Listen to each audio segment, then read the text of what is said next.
I used to think success was about discipline. Every year I would feel energized to achieve my goals, which are usually huge if I'm being honest. I'm very ambitious. I thought I needed to be more and more disciplined. However, after a few weeks, I would fall back to my old habits. The sad thing is that it's not because we're not trying hard enough. It's not because our goals are not important to us, or that we don't have the time or are incapable of achieving our goals. These are not the problem. The problem is our approach. We are solely relying on self-discipline. You see, being disciplined is great. I love being disciplined, especially for getting started with whatever it is we want to achieve. However, it is lacking on many fronts. After a ton of research, I finally understood why I constantly fell off the wagon. Off on. Off the wagon, even though I am a very disciplined person and I know that discipline is good for me. Here's why. First, we are hardwired to want the cookie now rather than later, and this craving for instant rewards gets in the way of our more stoic intentions.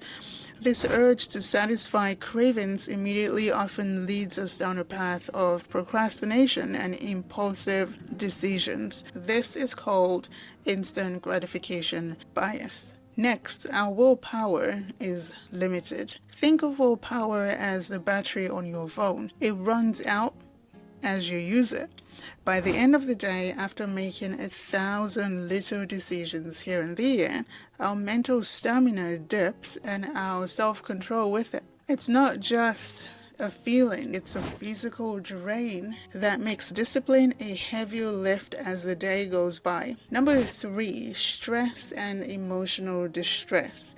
Stress crumbles our brain's control tower, where all the decision making happens, making it tougher to choose the salad over the alternative, or to keep chipping away at a big project.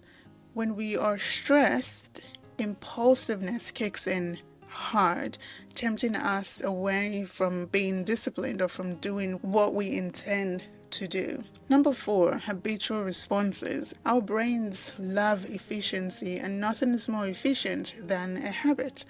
Even if we are dead set on making a change, our brain's default settings can make it feel like we are trying to derail a speeding train. It's not just a lack of will, it's our neural pathways dictating our next move. And number 5 is a lack of clear goals. Working towards fuzzy goals is like hitting a target you can't see, right? Without crystal clear goals, staying disciplined feels more like wandering in the dark. Nothing to see, so we're headed nowhere. Well-defined goals aren't just nice to have. They are necessary to give us a clear roadmap, something to follow, and the motivation to stick to the plan. What's my point with all of this? Motivation and discipline are great for getting started with that initial momentum that we need to get working on our goals. But that initial excitement starts to dwindle over time. Achieving any goal goes beyond that, to building systems and incorporating your to-do list into your everyday routine. For me, that shift really changed everything. Instead of relying on willpower to make videos across 3 YouTube channels, for instance, I have built a system that blends beautifully into my family dynamic. Systems are the very thing that will help you achieve your biggest goals too. So, how do we build systems? Before we answer that question, we want to make sure that we are doing more of the things that we care about. Yes, our jobs may suck. Most of us have jobs that suck, right? This is just how it is, unfortunately. But we want to be passionate, at least to some degree, about our hobbies, our aspirations, our side projects, our relationships, everything else. We don't want to force ourselves to do everything every day in the name of being disciplined. So, what do you want? Forget about your Instagram feed and other people's expectations of you. What do you really want out of life? Today, this year, next year.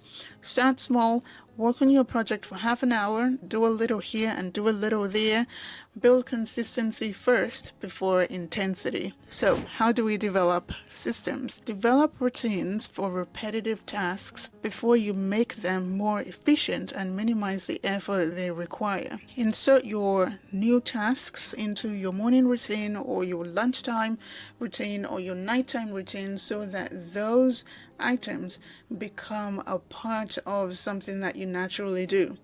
If you want to work on a new project like cooking at home to eat healthy, consider making cooking or the prep part of it or the dishes part of it a part of a routine that's currently working. Another example is to make reading a part of your bedtime routine. You don't have to remember to brush your teeth to go to bed, for example. You don't have to set an alarm to go to bed. Right? You go to bed because you're tired. You don't have to set an alarm to take out the rubbish. You subconsciously do these things on a schedule. Piggyback your new task on something that's already working. Do this every day until it's a habit that can itself be built on. This way, you make time for new activities and remove the burden of forcing yourself to do the thing.